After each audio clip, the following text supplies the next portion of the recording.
Welcome to our channel Bong kitchen. আজ আমি আপনাদের বানিয়ে দেখাবো আম দিয়ে মুসুর ডাল। গরমকালে ভাতের সাথে এই ডাল খেতে লাগে দুর্দান্ত। এই রেসিপিটা বানানো যেমন সহজ, স্বাদেও অসাধারণ। চলুন তাহলে শুরু করি। তাহলে পুরো ভিডিওটা দেখার জন্য আমাদের সাথে থাকুন।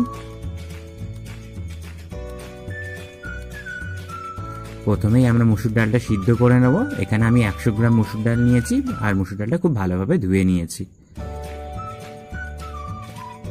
মুসুর ডালের মধ্যে দিয়ে দিলাম সামান্য পরিমাণ জল, আর দিলাম অল্প পরিমাণে হলুদ।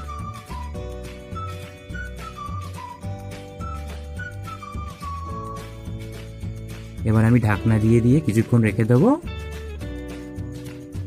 কিছুক্ষণ পরে আমি ঢাকনা খুলে দেখে নেব ডালটা সেদ্ধ হয়েছে কিনা।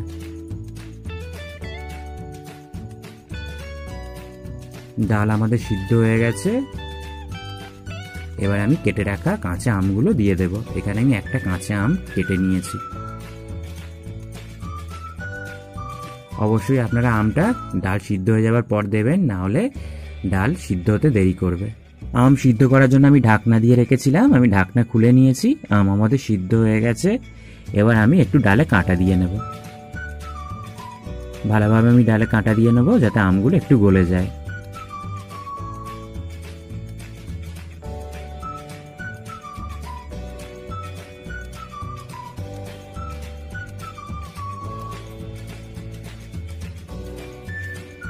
ডালে কাঁটা দেওয়া হয়ে গেছে। এবার ডালটা আমি একটা পাত্রে ঢেলে নিলাম। এবার আমি ডালটা সাঁতলে নেব, যার জন্য আমি কড়াই দিলাম কিছুটা পরিমাণ তেল।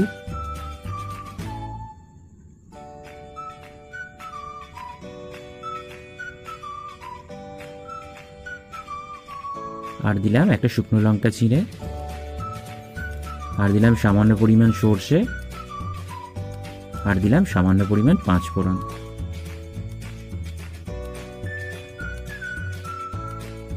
এবার আমি ডালটা এই ফোড়নের মধ্যে দিয়ে দিলাম।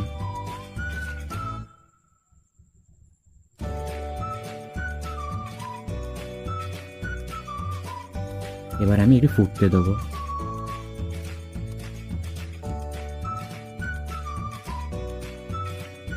ডাল ফুটে উঠলে আমি দেবো সামান্য পরিমাণ চিনি। আপনারা যদি চিনি না ভালোবাসেন তাহলে চিনিটা স্কিপ করতে পারেন। আর দিলাম সামান্য পরিমাণ নুন।